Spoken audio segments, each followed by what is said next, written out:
आसान बन सकता है। यानी किसी काम को अगर हम सीखने के बाद उसे करना जब शुरू करते हैं तो चीजें आसान होती हैं। शुरुआत में लगता था कि पता नहीं इस बिजनेस की वजह से मैं क्या कमा पाऊंगा, क्या कमा सकता हूं, मुझे नहीं मालूम था। लेकिन इस बिजनेस की वजह से आज अगर मैं बात करूं तो जहां सपने दिखाई जाते थे कि इस बिजनेस की वजह से महीने में 8 लाख रुपया कमाया जा सकता है ना, तो आज मैं खुशी से कह सकता हूं कि हाँ जी, मैं वो शख्स हूं जो सेफ शॉप की वजह से आज महीने में 8 लाख से ज्यादा आज हर महीना में कमाता हूं, हर महीना। इवन इससे भी ज्यादा 10 लाख, 12 लाख, 20 लाख, 25 लाख, 30 लाख, 30 लाख नहीं, 28 लाख महीने तक मैंने कमाया सेफ शॉप से, है ना। इतना पैसा था जिस बिजनेस की वजह से कमाया जा सकता है। रेगुलरली 8 से 10 लाख रुपए कमाने वाला शख्स मैं आपके सामने हूँ, लाइव हूँ, जिंदा हूँ, इंसान हूँ, भूत नहीं हूँ, जिन्न नहीं हूँ, प्रेत नहीं हूँ, आदमी है। 20 साल का एक बच्चा, 19 साल का एक बच्चा जिसने सोचा था कि शायद उसकी जिंदगी में ऐसा हो सकता है। ऐसा नहीं है कि मेरे पिताजी बहुत बड़े आदमी थे, मेरे पिताजी इससे पहले मजदूरी किया करते थे। आगरा शहर में 7,000 रुपए महीना उनकी मजदूरी की तनख्वाह थी जब सेफ शॉप बिजनेस मैंने करने की शुरुआत की थी। उस मजदूरी करने वाले घर के भीतर, जहां रहने के लिए शायद बहुत अच्छा घर भी नहीं था, आगरा जैसा बड़ा शहर जरूर था लेकिन बहुत अच्छा घर नहीं था। करकट बोलते हैं तो क्या बोलते हैं, करकट टी शेड बोलते हैं ना, 2 कमरे का आगरा का एल्वेस्टस बोलो, करकट बोलो, हमारे यूपी में एल्वेस्टस बोलते हैं ना, एल्वेस्टस बोलते हैं। तो उसका मकान था और एक कमरा तो एल्वेस्टस का था और दूसरा कमरा झोपड़ी वाला था, फूस वाला होता है। वो 2 कमरे का मकान था आगरा जैसे बड़े शहर में। क्या लगता है मुंबई जैसे बड़े शहर में झुग्गियां झोपड़ियां होती है कि नहीं होती है? हाँ, आगरा जैसे बड़े शहर में भी झुग्गियां और झोपड़ियां होती हैं साहब। उन्हीं झुग्गियों और झोपड़ियों का मैं वासी था। लेकिन इस बिजनेस की वजह से आज अगर बात की जाए तो जिंदगी में जितने भी ख्वाब एक आम आदमी देख सकता है ना, शायद मेरे परिवार में जितने लोग नहीं है उससे कहीं ज्यादा मेरे पास में घर है रहने के लिए। जितने लोग नहीं है घर में उससे कहीं ज्यादा घर है, एक नहीं कई घर है। और ऐसा शायद ही कोई मेरा मकान ऐसा होगा जिसकी कीमत 1 करोड़ से कम होगी। 1 करोड़ से कम तो कोई है ही, 1, 2, 3, 4 मतलब ये सारी चीजें दर्जनों की संख्या में घर है साहब, है ना। आधा दर्जन से ज्यादा आज घर रहने के लिए खाली। तो जिंदगी में इतना कुछ भी एक इंसान के साथ में हो सकता। इस बिजनेस के भीतर जब मैं जुड़ा था ना तो ये सोच के जुड़ा था कि चलो किसी भी तरह से अगर 20-25 हजार कमा लेंगे ना। नौकरी करता था, सरकारी नौकरी के सपने देखता था, इंजीनियरिंग कर रहा था। इंजीनियरिंग करने वाला एक बच्चा 11 साल पहले, 15 साल पहले क्या सपने देख सकता था, कितना महीना कमाने के बारे में सोच सकता था? 20-25 हजार बहुत है। 15 साल पहले जब मैं अपनी पढ़ाई को कर रहा था तो सिर्फ सपना क्या था कि 20-25 हजार महीना अगर मिल जाएगा ना तो मेरी जिंदगी बदल जाएगी। लेकिन मुझे नहीं मालूम था कि इस बिजनेस की वजह से जीवन कहां पहुंच सकता है। तो जिंदगी बहुत बदलती है। यहाँ जितने बड़े सपने यहाँ पर दिखाए जाते हैं, सच मानिए वो खाली सपने नहीं है, उन सपनों को हकीकत में पाया जा सकता। लेकिन आज जो पैसा कमाया, जो दौलत कमाई, ये बहुत बड़ी बात नहीं है। आज मैंने सोचा था कि किसी भी तरह से जीवन मेरा बदल जाए। शुरुआत में कोई भी आदमी किसी काम को जब करना शुरू करता है तो जिंदगी में बदलाव हो, जिंदगी में खुशियां आए, घर हो, गाड़ी हो, परिवार खुशी के साथ रहे। आदमी किसके बारे में सोचता है? दूसरों के बारे में सोचता है या अपने बारे में पहले सोचता है? स्वाभाविक है, ह्यूमन नेचर है कि आदमी सबसे पहले अपने बारे में सोचता है। इस बिजनेस में जब मैं आया था तो सिर्फ अपने बारे में सोचता था कि किसी तरह से मेरे पास में चलाने के लिए अच्छी सी कार हो, अच्छा सा मेरा घर हो, मेरे बच्चे, मेरा परिवार एक अच्छा जीवन जिए, मेरे माँ बाप का बुढ़ापा बहुत अच्छा हो। सब कुछ मैंने अपने लिए मैंने खाली सोचा था। करोड़पति बनूं तो पहले मैं बनूं, मुझे करोड़पति बनना है। अपने सपनों के लिए काम करने की मैंने शुरुआत की थी। लेकिन मुझे नहीं मालूम था कि एक ऐसा कारोबार के भीतर मैं आ गया था जहां पर जब कोई व्यक्ति अपने सपनों के लिए काम करना शुरू करता है तो आपको खुद ब खुद पता नहीं चलेगा कि आप अपने सपनों को पूरा करते करते कब आपकी वजह से कितने लोगों का सपना पूरा हो जाता है ना। मैं इस बिजनेस में आया था डायमंड बनने के इरादे से। डायमंड, मैं थोड़ा आसान भाषा में मैं आपको डायमंड समझाता हूं। डायमंड हमारे बिजनेस में उस व्यक्ति को कहा जाता है जिस व्यक्ति की टीम में कम से कम 10,000 लोग जुड़े होते हैं। कितने? 10,000। हमारे बिजनेस में डायमंड उस व्यक्ति को कहा जाता है जिसकी टीम में कम से कम 10,000 लोग जुड़े होते हैं और जो इस बिजनेस की वजह से कुल करीब 50 लाख रुपए जो कम से कम कमा चुका हो। कितना कमा चुका हो?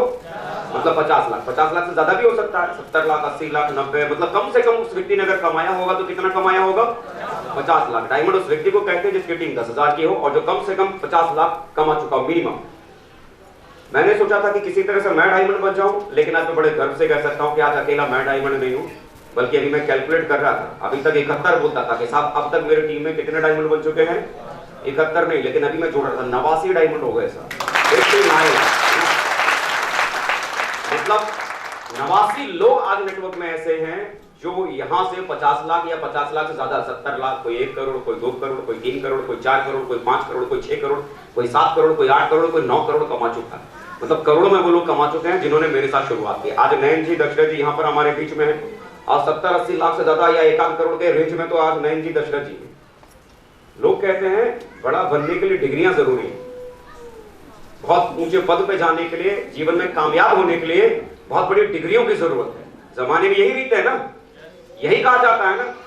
दशरथ जी ने इस बात को झूठा साबित कर दिया कि अगर आदमी को जिंदगी में बड़ा बनने की भूख अगर आदमी के भीतर हो ना, कुछ करने की इच्छा शक्ति अगर आदमी के भीतर हो ना, तो डिग्रियां तो सिर्फ बहाना होती है। आदमी के भीतर अगर इच्छा शक्ति हो तो किसी भी फील्ड में, किसी भी प्रोफेशन में आदमी कहीं भी कुछ भी करके जीवन में बड़ा बन सकता है। प्रूफ है दशरथ जी इस बात को, जिन्होंने साबित करके दिखाया, प्रूफ करके दिखाया।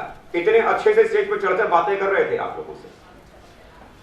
बहुत सारे लोग अभी इस हॉल में ऐसे बैठे होंगे ना जो बहुत ही हाईली एजुकेटेड होंगे। माइक अगर मैं उनको यहां पर अगर बोलने के लिए अगर दे दूंगा ना तो साफ गला फंस जाएगा, हाथ पैरों में कंपन शुरू हो जाएगा, पसीना निकलना शुरू हो जाएगा। एक ऐसा शख्स जिसने कभी किताब का एक अक्षर नहीं पढ़ा, माइक पकड़कर जब वो बात करे तो आप सीटी और तालियां मारे थे, वाह क्या आदमी बोल रहा है, वाह क्या कॉन्फिडेंस आदमी के भीतर है, क्या क्या इंस्पिरेशन देने वाला वो शख्स आदमी है। तो यकीन कीजिए आदमी के टैलेंट को परफॉर्म करने के लिए एक प्लेटफॉर्म की जरूरत होती है, और आदमी के टैलेंट के साथ अगर कोई प्लेटफॉर्म अगर मिल जाता है तो वो प्लेटफॉर्म आदमी की जिंदगी को बदलने की ताकत रखता है। इस बिजनेस की वजह से क्या चीजें हासिल की, पैसा कमाया, घर बनाया। मुझे लगता है ये सारी चीजें जो मैंने हासिल की कोई बहुत बड़ी चीजें नहीं है, ये बहुत बड़ी उपलब्धि नहीं है, लेकिन सबसे बड़ी चीज जिंदगी में मैंने खाली अपने जीवन को बड़ा बनाने के बारे में सोचा था। कभी सोचा नहीं था कि मेरी वजह से हजारों लोगों का जीवन बदल सकता है। जिंदगी बनाना सिर्फ अपने बारे में सोचा, लेकिन हजारों का जीवन अपने आप बदलता चला गया। इस सिस्टम का रूप ऐसा है, प्रारूप ऐसा है कि आपके साथ अगर कोई व्यक्ति अगर जुड़ता है, आपके साथ अगर कोई व्यक्ति अगर जुड़ता है, जरा सोचो, आपके साथ अगर कोई व्यक्ति अगर जुड़ता है, इनको अगर आपने 1000 रुपए कमवा दिया, कितना कम दिया, तो आपके पास में कितनी आमदनी आ जाती है? 2000। आपने अगर इनको अगर 10,000 कमवा दिया और आपने इनको अगर 10,000 कमवा दिया तो आपकी कितनी आमदनी आ जाती है? 20,000 रुपया। आपने अगर इनको 1 लाख रुपया कमवा दिया और आपने उनको अगर 1 लाख रुपया कमवा दिया तो आपके पास में कितनी आमदनी आ गई? 2 लाख। आपने अगर इनको 1 करोड़ रुपया कमवा दिया और आपने अगर इनको 1 करोड़ रुपया कमवा दिया तो आपकी आमदनी कितनी हो जाती है? 2 करोड़ रुपया। आपने अगर इनको 10 करोड़ कमवा दिया और आपने इनको अगर 10 करोड़ कमवा दिया तो आपकी आमदनी कितनी हो जाती है? क्या गजब है भाई। यहाँ आप कितना कमाएंगे ये सोचने की जरूरत नहीं है। आपके साथ जो लोग हैं, अगर आपने उनको पैसा अगर कमवा दिया तो आप उनसे पैसे, बड़े पैसे वाले जिंदगी में अपने आप ही बन जाते हैं। गजब है। आप सोसाइटी और समाज में आप देखो, आपके आसपास में या जिस विभाग में आप रहते हैं, जिस विभाग में आप नौकरी करते हैं, जिस समाज में आप रहते हैं, वो कौन आदमी सोचता है कि मेरे से ज्यादा पैसा ये पहले कमाए, मुझसे पहले पैसा ये आदमी कमाना चाहिए? कोई सोचता है क्या? नहीं। अगर ऐसा अगर कोई आदमी अगर अपनी दुकान अगर चला रहा होगा तो वो भगवान को सुबह सुबह अगरबत्ती लगाता होगा, मस्जिदों में जाके माथा टेकता होगा, गिरजाघरों में जाके घंटी बजाता होगा और क्या बोलता होगा? हे प्रभु, किसी भी तरह से बस उसकी दुकान बंद हो जाए। तो उसकी बंद होगी तभी तो ग्राहक मेरे पास ज्यादा आएंगे ना। मेरी दुकान, उसकी दुकान बंद होने के बाद चलेगी ना ज्यादा। मतलब वो भगवान पर एक अगरबत्ती ज्यादा क्यों लगा रहा है?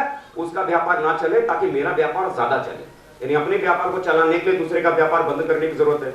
और इस बिजनेस के भीतर जो व्यक्ति आपके सीनियर होते हैं ना, वो भगवान पर एक अगरबत्ती ज्यादा लगाते हैं। इसलिए भगवान, मेरी टीम में जो लेफ्ट वाला एक आदमी है ना, राइट वाला एक आदमी है जो कहता है ना साहब मैं 10 लाख रुपए कमाना चाहता हूँ, ये भी 10 लाख रुपए कमाना चाहता हूँ, भगवान जल्दी से इनको कमाओ, जल्दी से कमाओ, क्योंकि ये 10 लाख और ये 10 लाख कमा गया ना तो मेरे अकाउंट में अपने आप ही 20 लाख आ जाएगा। समझो कितनी बड़ी चीज है।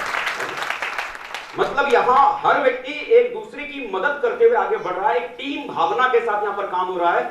जहां समाज में लोग टांग खींचकर पैसा कमाने के बारे में सोच रहे हैं, यहाँ धक्का देकर एक दूसरे को आगे बढ़ाकर लोग आगे बढ़ाने की बात कर रहे हैं। तो आप मुझे बताओ, अगर आपके धक्का देने की वजह से, आपके सपोर्ट देने की वजह से अगर किसी आदमी की जिंदगी बनती है तो आप मुझे बताओ, भगवान के बाद वो आपकी पूजा करेगा कि नहीं करेगा? भगवान के बाद आपकी इज्जत करेगा कि नहीं करेगा? लोग यहाँ दिल से इज्जत करते हैं क्योंकि आपने सच में उनकी जिंदगी को बदलने के लिए कुछ कंट्रीब्यूट किया है, सपोर्ट किया है, साथ दिया है। ये वो बिजनेस है। अगर आप लोगों की मदद करने की इच्छा रखते हैं ना, ये वो प्लेटफॉर्म है जहां लोगों की मदद की जा सकती है। इस बिजनेस के भीतर अगर मैं कहूं सबसे ज्यादा चीजें मैंने क्या कमाया, पैसा, घर, मकान, ये बहुत बड़ी चीज नहीं है, लेकिन सबसे बड़ी चीज जो मैंने अपनी जिंदगी के भीतर कमाई वो मैंने कमाया समय। वो मैंने कमाया समय। आज जरा सोचिए, इस बिजनेस के भीतर अगर मैं ना होता, इस बिजनेस के भीतर अगर ना होता तो इंजीनियर बनने के बाद कोई ना कोई सरकारी नौकरी करता तो 60 साल तक की वो नौकरी करनी पड़ती कि नहीं करनी पड़ती? और अगर सरकारी नौकरी अगर ना मिलती तो प्राइवेट सेक्टर में जाता, और प्राइवेट सेक्टर में अगर जाता तो शायद 60 साल के बाद भी नौकरी करते रहनी पड़ती। हाँ या ना? कुछ भी होता, मुझे अपने परिवार को चलाने के लिए, मुझे मेरे घर को चलाने के लिए रोज 8 घंटे 10 घंटे 60 साल की उम्र तक पैसा कमाने के लिए काम करना पड़ता। हाँ कि ना? यानी पैसा आएगा तो मेरा परिवार चलेगा, और परिवार को चलाने के लिए, पैसा कमाने के लिए रोज मुझे 10 घंटे 8 घंटे देना ही देना पड़ता 60 साल की उम्र तक। हाँ या ना? सही है? सही है? ध्यान से सुनना, अगले कुछ समय की बातें मेरी, शायद मुझे नहीं मालूम इससे पहले किसी ने कोई बात ऐसी बताई या नहीं बताई जो मैं बताऊंगा अभी आपको। क्या चीजें क्या चीजें ये बिजनेस आपको दे सकता है। आज मैं आपके सामने खड़ा हूं, यंग हूं, जवान हूं ना, डाउट तो नहीं ना बूढ़ा हो गया, जवान हूं साहब, रिच हूं, पैसा भी है साहब, अमीरी है, और मजे की बात रिटायर्ड हूं।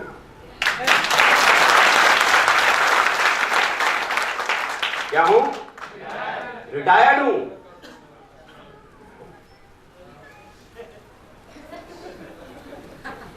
रिटायर्ड?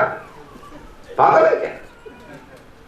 उम्र लग तो नहीं रही रिटायर, बाल सफेद पे तो दिख नहीं रहे यार। रिटायरमेंट का मतलब हमने क्या समझा है? बालों में सफेदी, 60 साल की उम्र, पीठ की हड्डियों के बराबर आदमी खड़ा होना चाहिए, झुककर लाठी के सहारे उसको खड़ा होना चाहिए, चेहरे पे झुर्रियां, ऐसा स्ट्रक्चर जब दिखाई दे रहा है तो आदमी उसको क्या मानता है? रिटायर्ड। हमने अपने दिमाग में ये बिठा रखा है कि रिटायरमेंट का मतलब 60 साल की उम्र से होता है, जिसकी उम्र 60 साल हो गई वो आदमी रिटायर्ड। मुझे एक बात आप समझाओ, 60 साल में कोई आदमी रिटायर्ड होता है, ये किसने समझाया आपको?